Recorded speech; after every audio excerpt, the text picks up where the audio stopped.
Like, and that's the philosophy I have now is you can do literally you can do anything, right?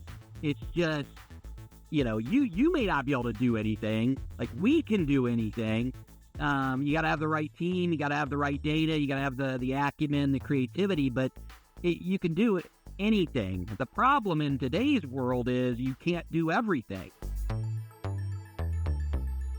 This episode is brought to you by Greenskies Analytics, an audit analytics service provider that works with internal audit departments that have data analysts and are still frustrated with trying to make analytics actually work, aren't getting the expected ROI, who can't break through the communication barrier between the analysts and the audit team, and those that need experienced direction for an audit analytics strategy and process. Those that feel like they've wasted time and money on trainings, aren't getting the value they want, not prioritizing the highest risk areas for the organizations, or have projects that seemingly never get completed. Do you deal with any of that? If you do, go to the show notes of this episode and click the Greenskies Analytics link, or go to greenskiesanalytics.com to schedule a call and understand how Greenskies Analytics makes analytics actually work for internal audit.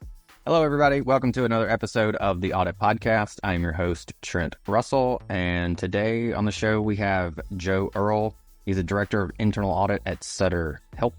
I came across Joe and was interested to have Joe on the show because he had mentioned something about data literacy, and him being an internal audit. It's not a topic you hear a ton about from internal audit, although it is critically important and something that eventually will start to make its way into the audit profession. So you see it now within the data world and people who just work with data, rolling out data literacy programs, etc. And then, like most things, that'll eventually filter down into internal audit. So anyway, I think Joe's kind of ahead of the curve here a little bit. And some of the larger data teams in internal audit have initiatives like this already. So again, it's insanely important, especially now there's going to be AI literacy also, and the two kind of go hand in hand. But either way, so I was intrigued by Joe based on what he's done to develop his level of data literacy and how important that is, the impact it's had on him as an auditor. And so that's why we had him on the show. So from there, Joe talks about how he developed his level of data literacy, how it made him a better auditor, some use cases, some examples of this is what I can now do, or this is the benefits to doing it, and here's exactly how you can see that, as well as some of the resources that he used to develop his data literacy. In particular, there was a book that he found very helpful, so keep an eye out, or an ear out rather, if you're just listening to the audio for that. And with that, here we go. All right, Joe, what is in either your internet browsing history as of late, or your ChatGPT or Llama or LLM, like anything else, any other kind of LLM that you may or may not be using? What's in that history as of late? Yeah, interesting enough. So I just going through and studying for the CISA exam, and so I was having some difficulty just kind of understanding encryption. And so I asked ChatGPT to explain it to me like a 5-year-old. And it was just kind of helpful there. So that's one of the items, as well as, also, looking at the summer vacation, doing some trip planning to Hawaii. So just kind of checking out some, different parks and recreation. So a little bit of both personal and business related. Yeah. Travel is always a hot topic. Like whenever we ask that question, probably 80% of the time it's something travel related. So that's good. Good to hear you going to Hawaii. I hear it's a pretty decent place to visit for vacation. So that's great. I think so. Yeah. And then you mentioned the CISA. I remember encryption specifically. I laughed when you said that because I remember spending so much time on that. And this was 15 or 20 years ago, so certainly before LLMs. And I was asked people that I worked with, I was like, do you get this? Can you explain this? And they're like, kind of like, I memorized it for the test, and that was basically it. And I went, all right, I feel like that's me too. The amount of time I spent studying for just encryption, though, relative to how many questions there were on the exam for that, made no sense. There's like 2 questions maybe, and I just remember at the end being like, I was so disappointed because I was like, I knew it at that point, and of course once I walked out of that room and took the test, I was like, I make room for other material. Right. Yeah, no kidding. It's that fifth section, around the operations. That's the one that I'm least familiar with, just given my background as an operational auditor. But that's been the focus of the time. Kind of taking a look at encryption and firewalls and IPS, IDS, all that fun stuff. So I'm sure in real life it's much more fun. Learning it is a bit dry, but yeah, looking forward to sitting for that exam soon. All right, And cool. We'll keep an eye out on LinkedIn for your, hey, everybody, I passed the CISA, and then we'll all make sure to jump there. Congratulate you. The reason that, not necessarily the entire reason that you're on this show, but the reason that I reached out to you is because you had, I believe, posted something on LinkedIn about data literacy and the importance of that. And I went, perfect. Audit guy, data literacy, understands it. We make a big push with data literacy. And so that was kind of what kicked us off. And so for you, how did you develop your own level of data literacy? Yeah, I mean, I think, early on, right, if I go all the way back to my public accounting days, back in 2007, I remember working in IDEA, right? And just doing some of the typical fraud stuff. And so I've always had an interest around analytics, around, technology.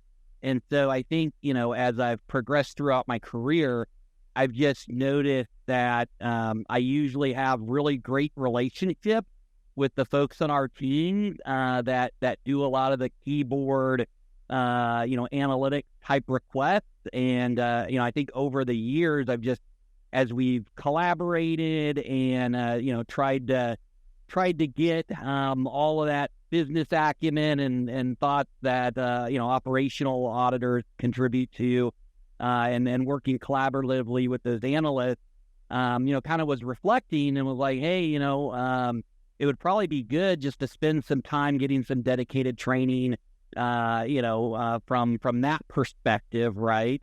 Just to kind of help with that communication, which is, pretty important when you talk about data literacy, just as important as the critical thinking and the analytical skills. And so that's really a couple of years ago. That's I was working with our analysts in a work group, and I was like, I feel like I need to invest some time and kind of learn a little bit more about how to leverage Excel, how to even get some base understanding of SQL, so that I could take a look at some of the less complicated scripts and just kind of see the data that's being brought in and kind of the different sorts and filters that are being applied. So that's And I realize now we didn't really define data literacy for anyone that's listening. Like, what the hell is he talking about? And for me, and you can, of course, there's like very academic definitions, sure. And there's different, depending on the book that you read, they might define it differently.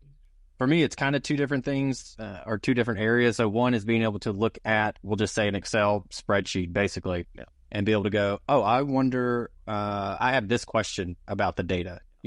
I wonder if you could do this, or like if I filtered on this thing or sorted these from bottom to top or whatever, what it would give me. But being able to just ask a question of the data. So maybe you don't necessarily know how to answer that question and use joins and summarizing data and the functions and the specific functionality within any given analytics tool, including Excel.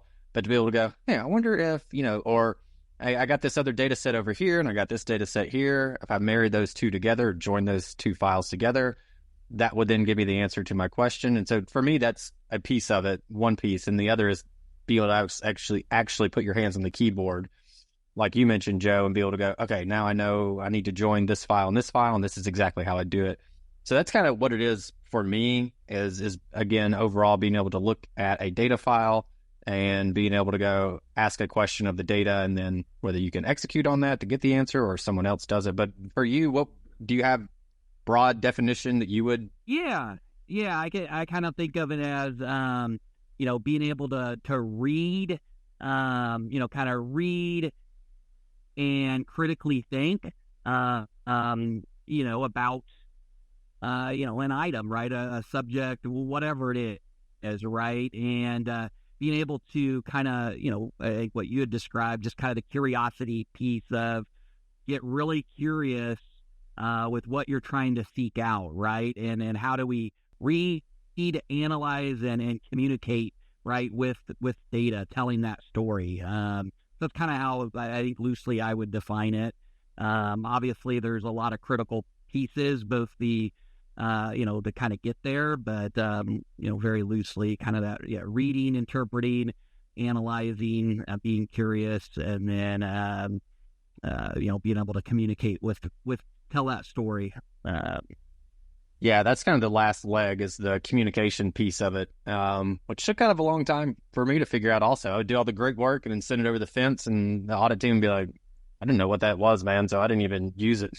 And so there's been a big push with storytelling, with data, and similar topics to get that last piece, which is, the most important. If you can't communicate it effectively, then there's really no point in doing it. But so your data literacy and the foundational elements of it came from basically your own curiosity. I'm going to go do this training. I see the value in it. I'm going to go do this myself.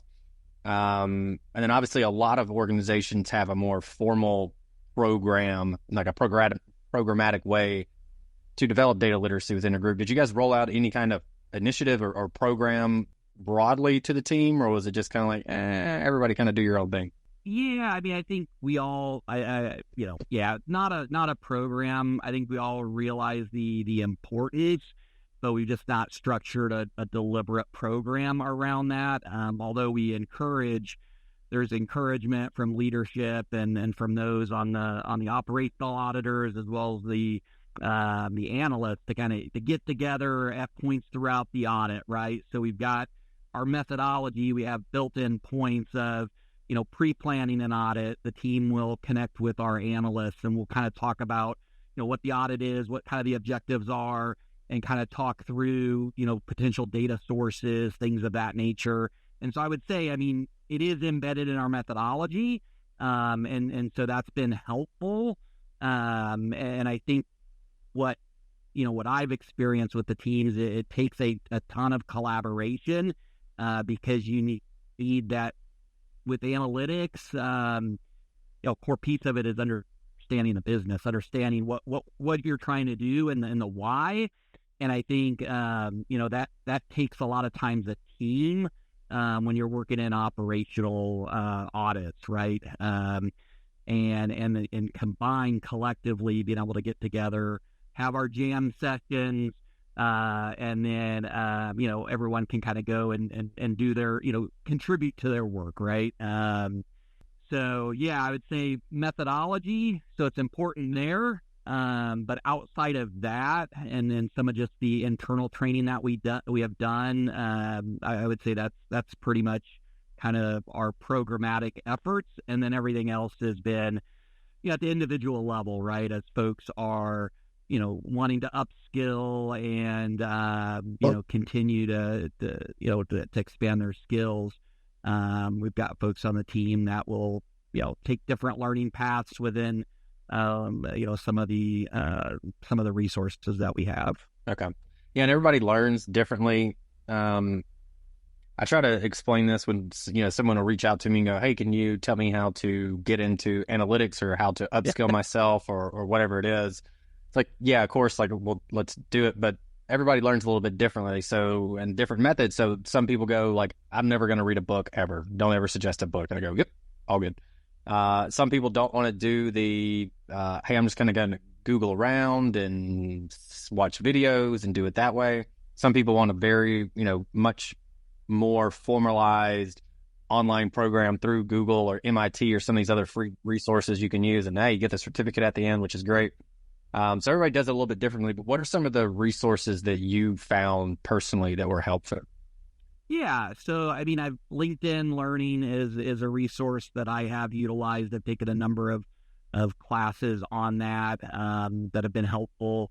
I've read, Be Data Literate by, Jordan Morrow, which is a good kind of the first part of that journey was me kind of reading that. I am kind of a reader, and I prefer the book. I don't want an e-reader. I want the physical copy of the book so I can mark it up, highlight it, all that good stuff. But what I find is that for myself, like I first like to watch a video, so the video learning, but it really doesn't sink in until you get the hands on the keyboard. That's what I need. And I don't need to be the expert, but I feel like if I can just get that base level of understanding, with whatever it is, an Excel function, or the other day I got moved into Power Query based on a ChatGPT kind of search. And so I started playing around with it, and I just feel like for me, it just really helps to kind of get a data set in, and begin to noodle through it, and then for me to be able as a leader to kind of go, okay, how can I help others, right? One of the things that I've been doing lately is just the simple stuff in Excel, a pivot table chart, right? Just that extra chart piece. And when I'm in meetings and we're going through data, I'll have someone go, oh, can you actually make a chart, from that pivot table? It's just this easy. And I'll kind of, just direct them, partly because it's like I want to encourage and then show folks that, hey, some of these just slight changes in behaviors going from a table, which is text heavy, which I know auditors, we all love our pivot tables, but just kind of getting into that visualization using that pivot chart. If we can get them hooked on that, then, I think hopefully that will open up maybe a part, the part of the brain, right, that helps them kind of think creatively when we're collaborating with the analysts, because, we all have to have what data literacy is all about, right? We all own that. We all bring something to that, and the more that we can bring, the more well-rounded we'll be, and the better the outcomes will be. Was there a excuse me? Was there a moment, like a light bulb moment, where you went, oh, now I kind of get it? I know for me, and in talking to other data analysts, I've asked them a similar question, and they're like, yeah, we all have that story. And so for me, it was when, and I'm sure I've told this before, but is when somebody showed me how to use a VLOOKUP. And then eventually I used it to test all these, terminated users, thousands and thousands of people. And I was like, oh, that's how this works. Like I just did this. I tested every one of these in 15 seconds as opposed to taking a sample and doing it manually and all that. And I went, VLOOKUP, greatest thing ever. Side note real quick, because I just had this conversation with somebody this morning. I mentioned VLOOKUP and she's like, stop saying that. Like, I get it. People know that, but push people to the X lookup. And I went, all right, fine. So maybe this will be the official grave for my VLOOKUP references, and I'll start referring to X lookups. But either way, was there a moment where you went, now I get it? And again, to another example, I was talking to someone and they said for them, it was when they were taking they like to do the formalized classes. So they like to go take classes at the local university or wherever it was online. And for them, it was when they joined to keep it simple, Excel files together. And so they went, hey, here's the primary key in this one. Here it is in this one. If I join these two together, then now I have all the vendor address information that I wanted that wasn't in my vendor, or my AP file. Now I have all that in there, et cetera. And that she went, now that kind of makes sense. So do you have a similar story? Yeah, I mean, I guess I would hearken back to, like I said, I've always been fascinated with data. I think just that ability, if I think about it, I go back to 2007, 2008 at the firms where we were basically given an idea and they were like, hey, this is great technology, go do some of this testing. But that was about it, right? And so for me, I took that opportunity kind of to dig in. And I remember doing much more than the required steps, right? Because I was just fascinated. I think one of the things I was having trouble with our clients was they would send us PDFs, right? Which are, bad. And this is back a long time ago, right? So even PDFs were so much worse, and to deal with. And so I remember kind of like the flat file type of reports. And I remember going, gosh, I want to test this way. Just got these reports. Okay, how do you do it? And I was going through IDEA in the catalog, and there was this complex way to be able to read a PDF. And I remember playing around with it. And I got some help from a tech person as well. And at the end of the day, we were able to kind of do that. And it was just, it was eye-opening, right? It then became like, and that's the philosophy I have now, is you can do literally you can do anything, right? It's just, you may not be able to do anything. Like, we can do anything. Yeah. You got to have the right team. You got to have the right data. You got to have the acumen, the creativity, but you can do anything. The problem in today's world is you can't do everything. And it's the prioritization, and it's the, hey, how do you systematize this, or how do you focus on the most prioritized item, as opposed to, hey, this world is an ocean, and having an attitude of, look, we just can't do it. There's too much. Like, no, let's start with the most important system. Let's learn a little bit about that, from whatever, for me, it's the audit focus. Okay, here's the couple key systems that we're going to use over and over. How can we build the relationships? How can we, understand the data, the processes, and have a, multidisciplinary team be able to support our audits, right? So, yeah. Anyway, so that to me is like, I've been a Google wizard for all my life, right? It's like, hey, how do you do this? Okay, let's get on to Google, the YouTube. And that's where I've fallen a lot. I have a lot of love for my ChatGPT, because I'm just like, man, I feel like with that thing, it's like my own personal assistant, right? Yeah. It just helps you be more efficient, and even the stuff that you maybe don't know how to do, it's like you can explain it, and it will. I mean, the new 4.0 or whatever, it helps out a lot. Yeah, I find myself audibly saying thank you to the machine, like, oh my God, thank you so much. That was incredible. Thank you. Thank you. It's like, kind of weird, but you mentioned something around, and what I kind of heard was there's not as much room today to play around with tools, technology, because of this hyper focus on prioritization and efficiency. And so what often happens that we see, especially with any kind of analytics or even an AI initiative, is like, hey, everybody go do this thing. Like, hey, we got the tool, now go do analytics. And everybody always accounts for the monetary budget, leadership. I'm talking about sure. Audit leadership, but then they don't account for the hourly budget. And so we always tell people, account for the hourly budget, let people play around with the tools, like put that in the budget, X amount of hours per week, ideally, or every couple of weeks, whatever it looks like in your budget. And go, hey, look, everyone, you have X amount of time per, week, month, whatever it is. It is a priority that you learn this. So you might not be doing like this structured way of doing it. You might just be Googling things around, but like, hey, Joe, that works for you. And that's, that's kind of the way I like to do it also. I like a little bit of structure, but for the most part, like I rarely finish trainings because I'll get caught up on one thing and I'll rabbit hole and go, well, I can actually blow it out, right? And then I go, well, I've got that problem and now I have a solution for it. Let me go build that solution. And then if I come back to the training and never finish it, well, that's fine with me because I built, something from it. And so I'm pretty okay with that. So anyway, we always give that advice. And then the other thing I wanted to add that I forgot earlier, you mentioned it, was using, I think you said something to the effect of data you're familiar with. And maybe not, but that's, again, another one we recommend, because if you have the context of the data itself, then it's a lot easier to, one, ask a question. If you give me some, I don't know, dividend data or something like that, I'd be like, I don't know what the questions to ask this thing. I mean, inevitably I'd go to ChatGPT, but, for me, the way I learned a lot of just the techniques and functions and joins and stuff like that, just fantasy football data.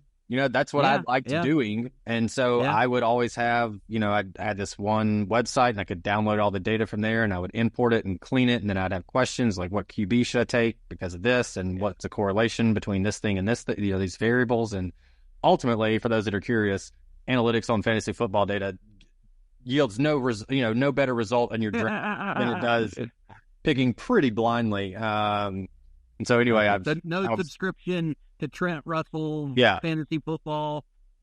Fantasy football picker.com or something like that. No.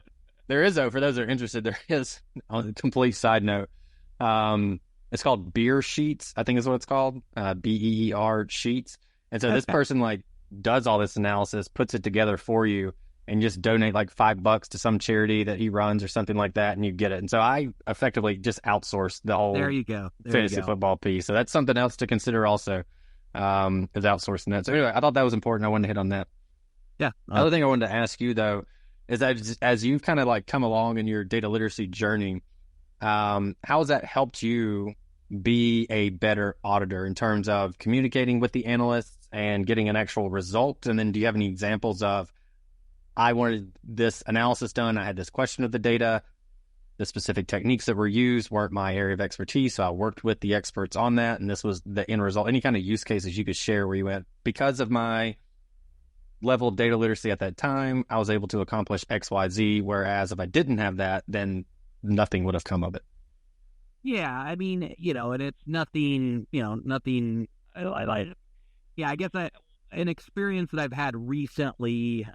It was, it was a very small team, a small audit. We were doing some work around wire transfers, and you know, we, we're working, and we're like, okay, what? And this was one where we actually wanted, because the data, we got it into Excel, and we actually were pushing our operational auditors to, again, try to do some of the, some of the more less complex data tasks themselves, right? To see if they would have that aha moment. And we're kind of working through that.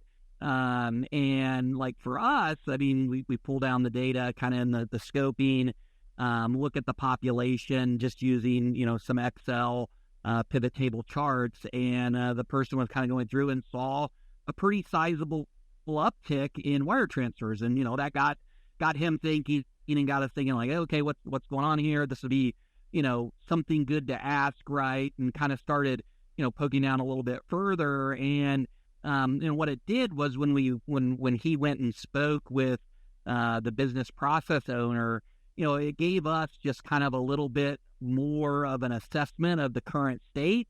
We were able to have an informed discussion with them, and we learned about a change in the business process, right? And so we caught that early, and then we were able to kind of build an audit program around that. That specific business process change, right? And so again, it wasn't anything complex or whatnot, but it was just a good example of, hey, anyone at the team at any level using some of these skills, it's going to help them be a better person, a better auditor, have more engaged conversations, because you've got, hey, this is, it's a descriptive analytic, right? It's something that has happened, right? Hey, let's talk about that. Let's understand the why, and then we can determine the risk associated with that and proceed accordingly. And you've hit on it too, the importance of understanding the business as being critical. Oh yeah, yeah. Probably told this story a ton too. I'll keep it short, but I asked a lifelong auditor who runs a little boutique consulting firm as an external audit type of thing, and I asked her, what's more important, knowing the business or knowing audit? And I thought, she has to sell her work as an auditor, so I thought, she's going to say audit to some degree, but then business, and kind of go back and forth. She didn't even blink. She went to business. Like, it's way more important to understand the business. And I think what the example you highlighted is evidence of this is analytics helps you understand the business, even so there's a framework called CRISP DM for analytics, machine learning, whatever you want to apply it to within the data world. And the first step is understand the business. Second step is understand the data. And then if you look at it, there's this kind of like cyclical image between the two, because as you understand the business, you understand the data better. That's when you get into the data, you go, wait, why is that thing like that? I don't remember. They didn't say that's how this thing worked. I thought it worked like this. And then from the data, you go back to the business and go, hey, we saw this in the data, just like you guys did, Joe. And they go, oh yeah, well, that's because it works like this, or we put this new system in, or this change, or whatever.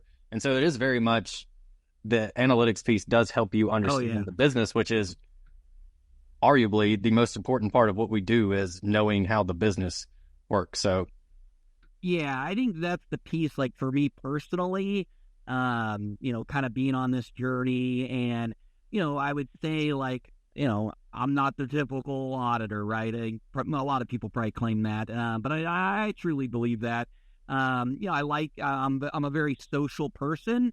And when you think about like having an impact and really collaborating with the business, right? With management, being, having the data and being able to share the story and share events that occur or whatnot, and to try to go, hey, how do we get better, how do we mitigate this from occurring in the future.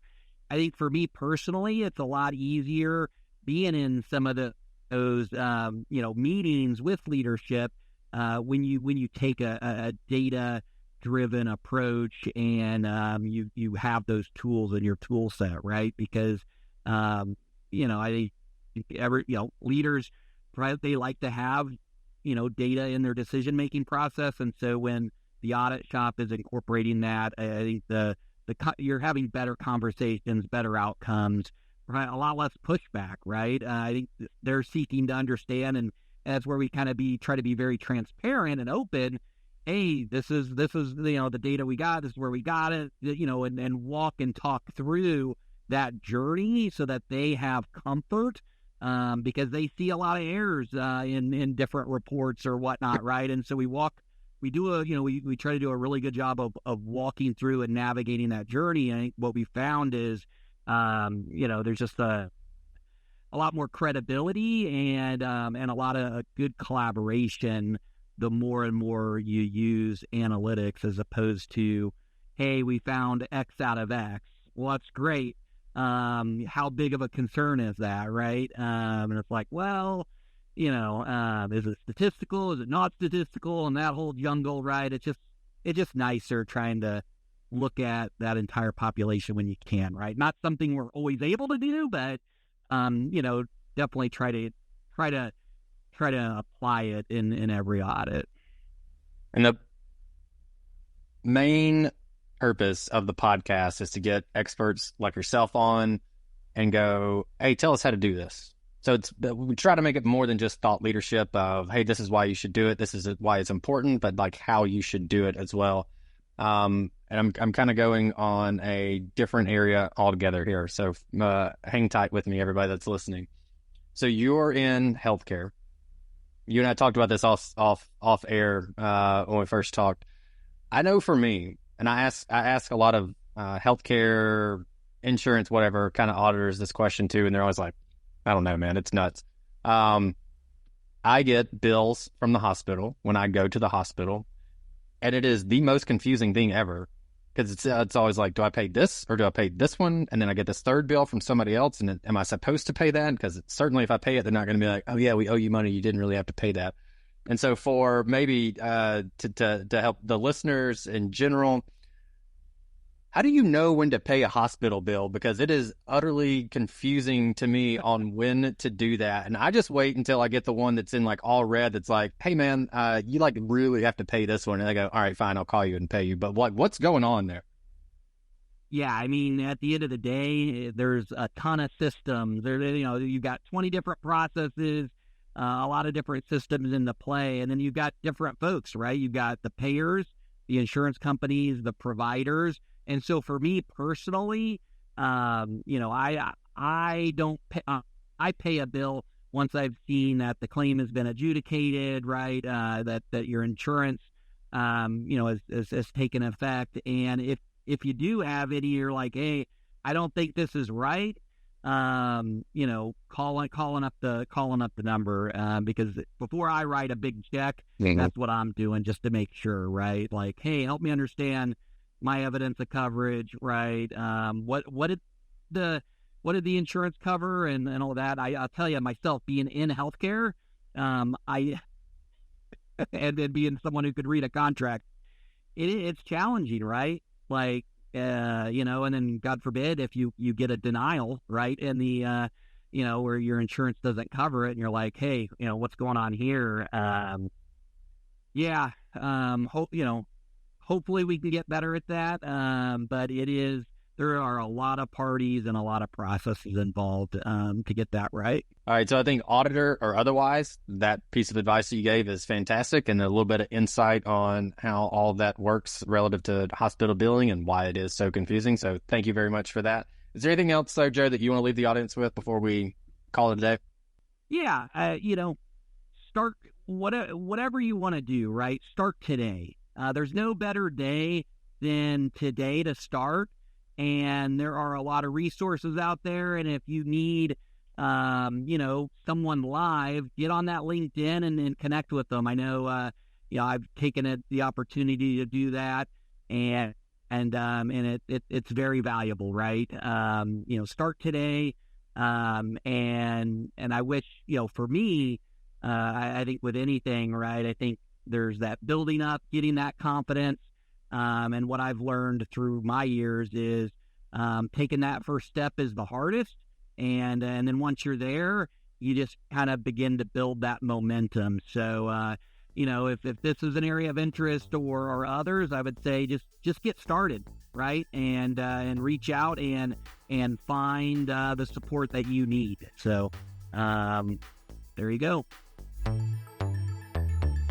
Hey everyone, thank you very much for listening to this episode of the Audit Podcast. Whatever platform you're listening on right now, I'm sure there's a subscribe button somewhere, so please hit the subscribe button there. If you're listening through iTunes or Spotify, feel free to go give us that 5-star rating. It only took me about 16 seconds to give myself a 5-star review, and it really helps to get future guests to come on the show, so we'd really appreciate that. Lastly, be sure to check out the show notes and follow us on all our social media channels on Instagram, on LinkedIn, and on TikTok. Also, if interested, please sign up for our weekly newsletter from the Audit Podcast. Thank you all. Have a great one.